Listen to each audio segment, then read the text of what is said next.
Hello दोस्तों, आपका अपना यूट्यूब चैनल RYS क्लासेस में आप सभी विद्यार्थियों को गुड मॉर्निंग है।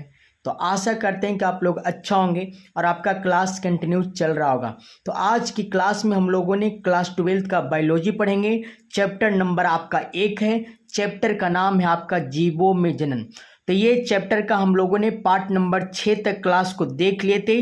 अगर आप लोगों ने अभी तक नहीं देखें तो इसी चैनल पर जाइए, उसका प्लेलिस्ट बना दिया गया है, उसमें आप लोगों ने जा करके पार्ट बाय पार्ट के क्लास को आसानी पूर्वक देख सकते हो। तो आज की जो हम लोगों को क्लास होगा पार्ट नंबर 7 क्लास होगी और ये क्लास आप सभी विद्यार्थियों के लिए इंपॉर्टेंट क्लास होगी। तो आप लोगों ने इस क्लास को शुरू से लास्ट तक अवश्य देखिएगा। तो चलिए प्रश्न को स्टार्ट किया जाता है। पार्ट नंबर 7 में हम लोगों ने पढ़ेंगे यहाँ से लैंगिक जनन किसे कहते हैं। तो ये क्लास आप सभी विद्यार्थियों के लिए इंपॉर्टेंट होगी। आप लोगों ने इस क्लास को शुरू से लास्ट तक अवश्य देखिएगा और इस वीडियो को लाइक कर दीजिए। चैनल पर नए हो तो एक बार चैनल को सब्सक्राइब करके अपने अपने दोस्तों के पास शेयर कर दीजिए इस वीडियो को। अगर क्लास अच्छा लगे तो आप सभी विद्यार्थियों ने एक बार कमेंट अवश्य कीजिएगा। तो चलिए लैंगिक जनन किसे कहते हैं, बहुत बार एग्जाम में पूछा गया प्रश्न है। आप लोगों ने इस प्रश्न को गौर से देखिएगा और हमारे साथ कॉपी पेन लेकर के बैठ जाइए और आप भी हमारे साथ एक हैंडराइटिंग नोट्स तैयार करते हुए चलिए, ताकि आने वाला एग्जाम में आप इस हैंडराइटिंग नोट्स के माध्यम से अच्छा नंबर एग्जाम में स्कोर कर सकोगे। तो चलिए प्रश्न को स्टार्ट करते हैं। लैंगिक जनन। लैंगिक जनन में दो विपरीत लिंग वाले जीव की आवश्यकता पड़ती है।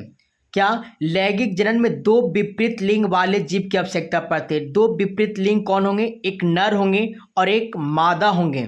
तो नर और मादा के आपस में मिलने की प्रक्रिया को ही क्या कहते हैं? लैंगिक जनन कहते हैं। तो लैंगिक जनन को हम लोग एक नहीं, दो नहीं, बल्कि तीन चर्चर परिभाषा हम लोगों ने देखेंगे। जो परिभाषा आपको अच्छा लगे वह परिभाषा को आप लोगों ने याद कर लीजिएगा। तो सबसे पहला परिभाषा आपका लैंगिक जनन में दो विपरीत लिंग वाले जीव की आवश्यकता पड़ती है। अब दो विपरीत लिंग वाले जीव कौन होंगे? तो एक नर होंगे और एक मादा होंगे, दोनों विपरीत होंगे, एक मेल तो एक फीमेल, और दोनों आपस में संबंध बना के एक नया संतान को उत्पन्न करेंगे। इसी को ही क्या कहते हैं? लैंगिक जनन कहते हैं। पहला परिभाषा आप सभी विद्यार्थियों को याद हो गया होगा। सेकेंड आपको क्या लिखना है? लैंगिक जनन में नर और मादा से प्राप्त होने वाले नर युग्मक और मादा युग्मक के निषेचन से क्या होते हैं? लैंगिक जनन होता है। इसे ही क्या कहते हैं? लैंगिक जनन कहते हैं। तो ये भी परिभाषा आपसे विद्यार्थियों को अच्छा लगा होगा। अगला या करके क्या लिखना है? नर और मादा युग्मकों का संलयन। संलयन का मतलब होता है मिलना। क्या? नर और मादा युग्मकों का संलयन होता है और नए संतान का उत्पन्न होती है, तो उसे ही क्या कहते हैं? लैंगिक जनन कहते हैं। तो ये तीनों परिभाषा आसान से लैंग्वेज में था। आपसे विद्यार्थियों को तीनों परिभाषा मुझे विश्वास है कि याद हो गया होगा। अब हम लोगों ने नोट पॉइंट देखेंगे। आपसे विद्यार्थियों ने अपने अपने कॉपी में नोट कीजिएगा। नर युग्मक को शुक्राणु कहते हैं। क्या? नर युग्मक से शुक्राणु का निर्माण होता है, जबकि मादा युग्मक से अंडाणु का निर्माण होता है। आप सभी विद्यार्थियों ने इस पॉइंट को इंपॉर्टेंट कर लीजिएगा। क्या? नर युग्मक से शुक्राणु का निर्माण होता है, जबकि मादा युग्मक से किसका निर्माण होता है? अंडाणु का निर्माण होता है। तो आप सभी विद्यार्थियों ने नोट पॉइंट को अवश्य लिख दीजिएगा। चलिएगा अब हम लोगों ने अगला प्रश्न देखेंगे। अगला प्रश्न आपका युग्मक जनन किसे कहते हैं? क्या? युग्मक जनन। तो इस घटना में नर तथा मादा युग्मक का निर्माण होता है। क्या? इस घटना में, किस घटना में? युग्मक जनन में नर तथा मादा युग्मक का निर्माण होता है। युग्मक जनन कहलाता है। क्या कहलाता है? युग्मक जनन कहलाता है। तो ये भी परिभाषा आपसे विद्यार्थियों को आसान से लैंग्वेज में समझ में आ गया होगा। अगर क्लास अच्छा लग रहा है तो आप लोगों ने इस वीडियो को लाइक कर दीजिए और कमेंट आप लोगों ने कीजिए आपको क्लास कैसा लग रहा है। तो चलिए अब हम लोगों ने देखें युग्मक स्थानांतरण किसे कहते हैं। चलिएगा युग्मक स्थानांतरण परिभाषा देखने के पहले हम लोगों ने एक पॉइंट को समझेंगे। नर युग्मक और मादा युग्मक जब आपस में मिलते हैं, आप सभी विद्यार्थियों ने इस नोट पॉइंट में डाल लीजिएगा, नोट पॉइंट सेकंड कर लीजिएगा, ज़्यादा अच्छा होगी। नर युग्मक प्लस मादा युग्मक जब आपस में मिलता है तो निषेचन की क्रिया होती है। किसकी क्रिया होती है? निषेचन की क्रिया होती है। और निषेचन की क्रिया जब होती है तो किसका निर्माण होता है? युग्मनज का निर्माण होता है। किसका निर्माण होता है?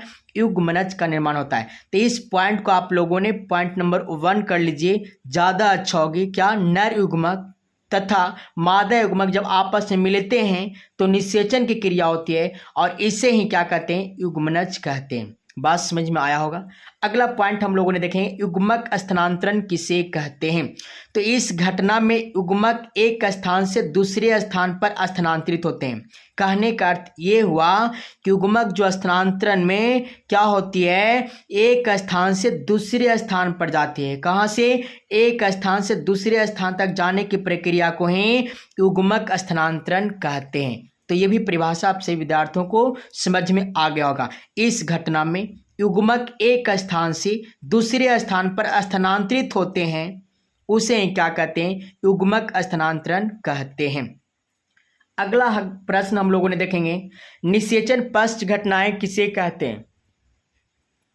बहुत बार एग्जाम में पूछा गया है, निषेचन पश्च घटनाएं किसे कहते हैं। तो निषेचन के बाद युग्मनज का निर्माण होता है। अभी हमने पॉइंट में समझा रहे थे, जिसको हमने बोला था कि पॉइंट नंबर 1 कर लीजिए। उसमें क्या समझाया था कि नर युग्मक और मादा युग्मक आपस में मिलते हैं तो निषेचन की क्रिया होती है, और निषेचन से किसका निर्माण होता है? युग्मनज का निर्माण होता है। तो आपको निषेचन पश्च घटनाओं का परिभाषा लिखना है। निषेचन के बाद युग्मनज का निर्माण होता है, उसे क्या कहते हैं? युग्मनज कहते हैं।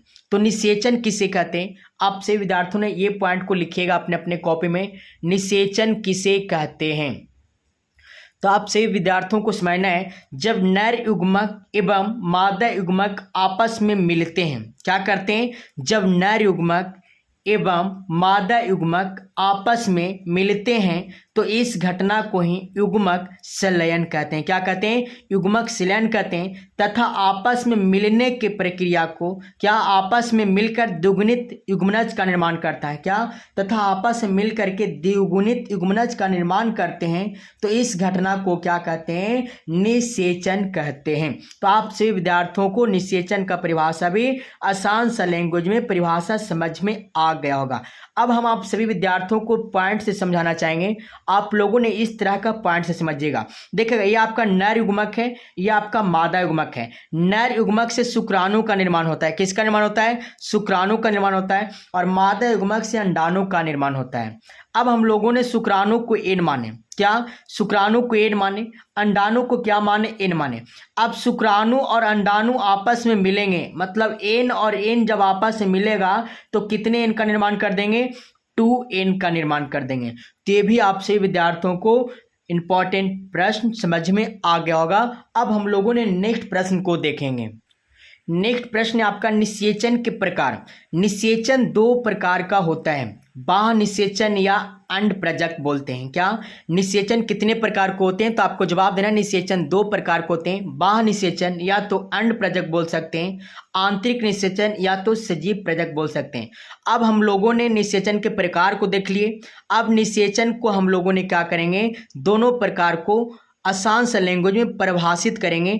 आप से विद्यार्थियों ने बस इस वीडियो को देखते रहिए और अपने अपने कॉपी पर लिखते हुए चलिए, ताकि आपके हमारे साथ भी आपको एक हैंडराइटिंग नोट्स क्या हो जाए? तैयार हो जाए। तो बाह्य निषेचन किसे कहते हैं? तो आप सभी विद्यार्थियों को परिभाषा लिखना है बाह्य निषेचन का। क्या लिखोगे? जब युग्मक का संलयन संलयन में मिलना होता है। संलयन में क्या होती है? मिलना होता है। जब युग्मकों का संलयन मादा के शरीर के बाहर होता है। कहाँ होती है? जब युग्मकों का संलयन मादा के शरीर के बाहर होता है तो उसे बाह्य निषेचन कहते हैं। क्या कहते हैं? बाह्य निषेचन कहते हैं। यह मुख्यतः जलीय माध्यम से ही होता है।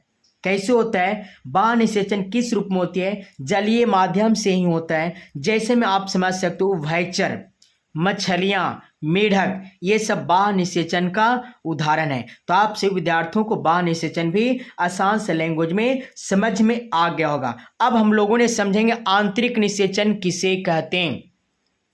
तो जब युग्मकों का संलयन, क्या? संलयन मिस होता है मिलना, है ना। जब युग्मकों का संलयन मादा के शरीर के अंदर संपन्न होता है। कहाँ? जब युग्मकों का संलयन मादा के शरीर के अंदर संपन्न होता है तो उसे आंतरिक निषेचन कहते हैं। क्या कहते हैं? आंतरिक निषेचन कहते हैं। जैसे में मनुष्य हो गया, बंदर हो गया, गाय हो गया, खरगोश हो गया आदि, ये सब आंतरिक निषेचन के एग्जाम्पल हैं। तो आप सभी विद्यार्थियों को समझ में आ गया होगा कि जब युग्मकों का संलयन मादा के शरीर के अंदर संपन्न होता है तो उसे ही क्या कहते हैं? आंतरिक निषेचन कहते हैं। उदाहरण के तौर पे आप लोगों ने ये सबको डाल दीजिएगा, मनुष्य, बंदर, गाय, खरगोश, ये सब आंतरिक निषेचन का परिभाषा है। तो यहाँ तक आप सभी विद्यार्थियों को मुझे विश्वास है कि 100% आप लोगों को समझ में आ गया होगा और ये क्लास अच्छा भी लगा होगा। तो ये क्लास को आप लोगों ने अभी तक लाइक नहीं किया हो तो प्लीज़ लाइक कर दीजिए। चैनल पे नए हो तो एक बार चैनल को सब्सक्राइब कर लीजिए, घंटी को प्रेस कर लीजिए ताकि जो नेक्स्ट वीडियो डालें सबसे पहले आपके पास नोटिफिकेशन पहुंच पाए। तो आपसे विद्यार्थियों का क्लास आज यहीं तक था। अब मिलेंगे आपसे विद्यार्थियों से नेक्स्ट पार्ट में। अगर ये क्लास आपको अच्छा लगा तो कमेंट बॉक्स में एक बार जरूर लिख दीजिए कि आप सभी विद्यार्थियों को क्लास कैसा लग रहा है। तो चलिए आज के लिए इतना ही।